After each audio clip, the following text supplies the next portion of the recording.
සුබම සුබ දවසක් කියලා ප්‍රාර්ථනා කරනවා මගේ යාළුවෝ සුළු දෙනාටම. TDA2030 IC එක පාවිච්චි කරලා ඩොට් බෝඩ් එකක් මත නිර්මාණය කරපු මෙන්න මේ ඇම්ප් එක ගැන ඕගොල්ලන්ට මතකයි. ඉතින් මේ වීඩියෝ එක බැලුවේ නැත්නම් මෙන්න මේ උඩ තියෙන link එක ක්ලික් කරලා ඕගොල්ලන්ට මේ වීඩියෝ එක නරඹන්න පුළුවන්.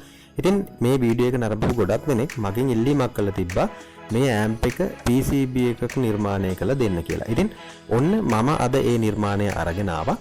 ඉතින් මගේ පළවෙනිම amplifier PCB නිර්මාණය. ඉතින් මෙන්න මේ PCB එකට component සම්බන්ධ කරන හැටි, output input සම්බන්ධ කරන හැටි හැම දෙයක්ම ගැන අද මම මේ වීඩියෝ එකෙන් කතා කරනවා. ඉතින් වීඩියෝ එක බලන්න අවසාන වෙනතෙක්ම YouTube channel එක subscribe කරලා නැත්නම් subscribe කරන්න, එහා පැත්තේ bell icon එකත් click කරන්න. ඉතින් මුලින්ම මම Google එකේ search කරනවා මෙන්න මේ විදිහට TDA2030 කියන IC එක. ඒකේ ඕගොල්ලන්ට බලා ගන්න පුළුවන් image එකක්, ඒ වගේම ඕගොල්ලන්ට ඒකේ icon එකක් බලා ගන්න පුළුවන්, output input බලා ගන්න පුළුවන්. ඒ වගේම තමයි IC එකෙන් watt 20ක් අපිට ගන්න පුළුවන්. ඒ කියන්නේ watt 20ක් අපිට ගන්න පුළුවන් උපරිම. ඒ වගේම තමයි 4 ohms 8 ohms 12 watt සහ 8 watt ස්පීකර් අපිට සම්බන්ධ කරන්න පුළුවන්. එතකොට දැන් ඕගොල්ලෝ දන්නවා සහ මේකට අපිට වෝල්ටේජ් 6 ඉඳන් 36 දක්වා DC දෙන්න පුළුවන්.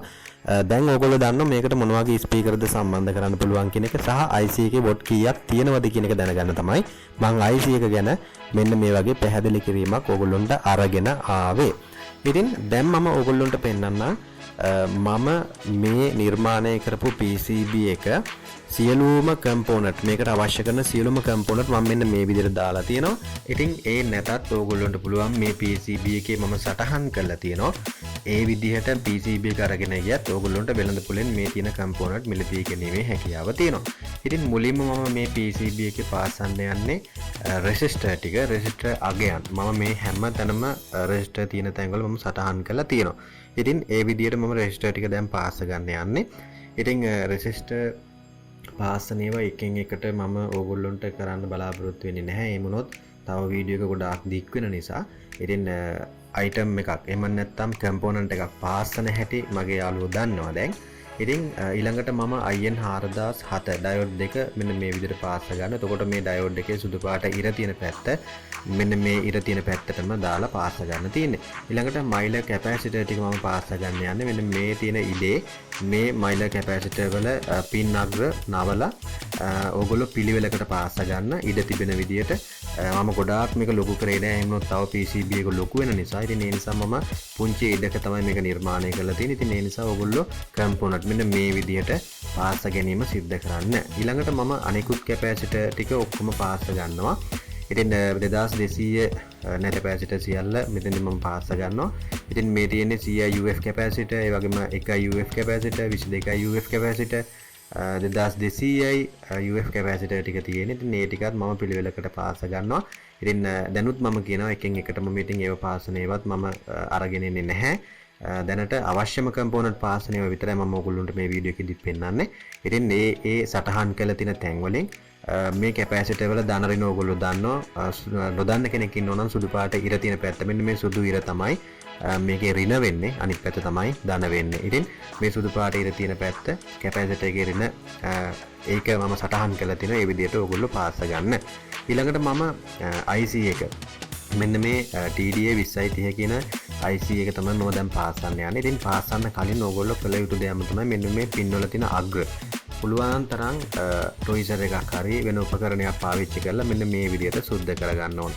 ඉතින් මේකේ තියෙන අනිකුත් සියලුම component සුද්ධ කරලම පාස්සන්න. මොකද මම ඒ හැම component එකක්ම සුද්ධ කර කර තමයි පෑස්සුවේ.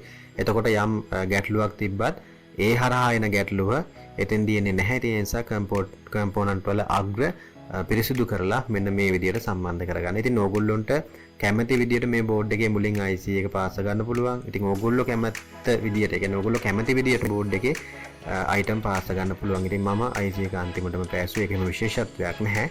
ඔන්න ඔය විදිහට පින් අග්‍ර එලියට මතුවෙන්න තද කරලා ඊළඟට IC එකක් පෑසීමේදී පුළුවන් තරම් ඉක්මනට පාසල ඉවර කරගන්න. මොකද ගොඩාක් වෙලා සෝල්ඩරින් අයන් එක තියාගෙන ඉන්න එපා. එහෙම නොත් IC එක අධික තාපය වැඩි නිසා අනිවාර්යයෙන්ම පිච්චෙන්න පුළුවන්. ඉතින් හීට් සින්ක් එකත් මෙන්න මේ විදිහට ඇණයක් දාලා සම්බන්ධ කරගන්න. ඉතින් විශේෂයෙන්ම කියන ඕන කාරණාව තමයි මෙන්න මේ වගේ හීට් සින්ක් එකක් පාවිච්චි කරන්න පුළුවන් නම් ඇත්තටම වඩාත් හොඳයි. මොකද IC එක රත් වෙන්න ටිකක් ලොකු හීට් සින්ක් එකක් පාවිච්චි කරාම තාපය ගොඩාක් දුරට බෙදලා යන නිසා ඔයගොල්ලොන්ට ඒ කියන්නේ පාවිච්චි කරන්න පුළුවන් කාලය ඒ වගේම IC එක රත් වීම ගොඩාක් දුරට අඩු වෙනවා. ඉතින් මේක ලොකු වැඩි නම් මේ වගේ එකක් සාමාන්‍යයෙන් දෙකට කපලා හරි ලොකු සාමාන්‍යයෙන් හීට් සින්ක් එකක් සම්බන්ධ කරගන්න. ඉතින් අරකට අපිට සාමාන්‍යයෙන් ගැටලුවක් නැහැ. එහෙම ප්‍රශ්නයක් නැහැ. නමුත් මේ වගේ එකක් සම්බන්ධ කරගත්තාම අපිට කිසිම බයක් නැහැ. IC එක රත් වුණත් ඉක්මනින් සිසිල් වෙනවා. ඉතින් මම ඊළඟට 2200 කැපැසිටර් එක සම්බන්ධ කරන්න යන්නේ. ඉතින් අපේ වෝල්ටේජ් ගබඩා කරන කැපැසිටර් එක. ඉතින් මම ඒකත් මේ විදිහට සම්බන්ධ කරනවා. මේ කැපැසිටර් එකේ රින ඕගොල්ලන්ට බලා ගන්න පුළුවන් මෙන්න මේ සුදු පාට ඉර තියෙන පැත්ත. එතකොට මේකේ ඩයග්‍රෑම් එකෙත් ඕගොල්ලන්ට මම මේ අයිකන් එක කැපැසිටර් එක සම්බන්ධ කරන තැන ඉමේජ් එකෙත් ඕගොල්ලෝ දැක්කා සුදු පාටටම සඳහන් කරලා තිබ්බා. ඉතින් ඔන්න ඔය විදිහට මම කැපැසිටර් එකත් මේ බෝඩ් එකට බොහොම පරිස්සමෙන් පාස් ගන්නවා ඔන්න ඔය විදිහට. ඉතින් ඔන්න ඔය විදිහට අපේ කම්පෝනන්ට් එක පාස් ගන්න. දැන් අපිට තියෙන්නේ මේ බෝඩ් එකේ මේ 10K ප්‍රීසෙට් එක. එහෙම නැත්නම් වොලියම් කන්ට්‍රෝල් එක. මේක ඇවිල්ලා මොනෝ එකක්.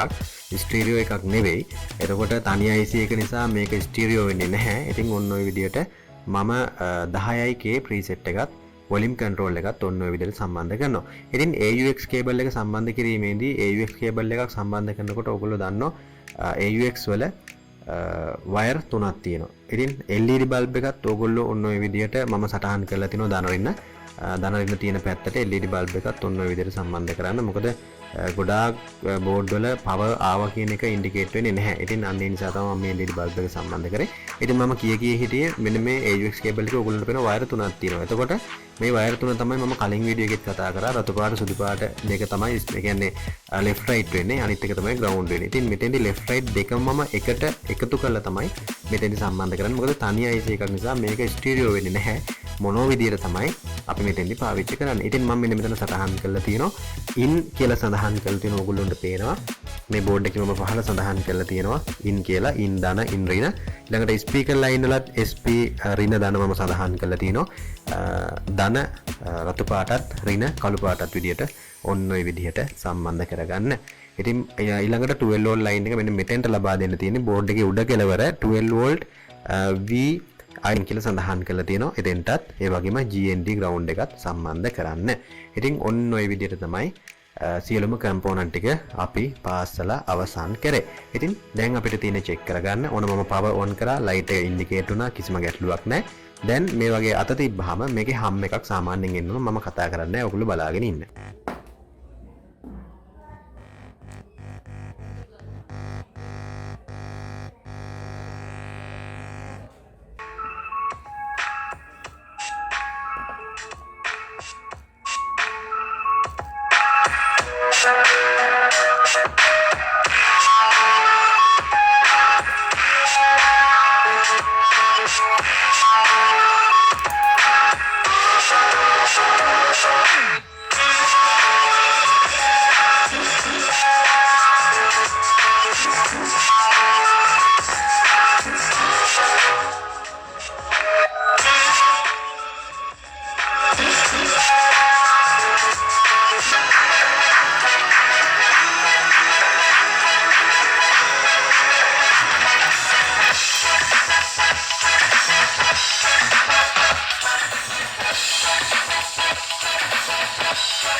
ඉතින් මෙතෙන්දි මම පාවිච්චි කරලා තියෙන ස්පීකර් එක තමයි වොට් 25ක 8 ohms ස්පීකර් එකක්.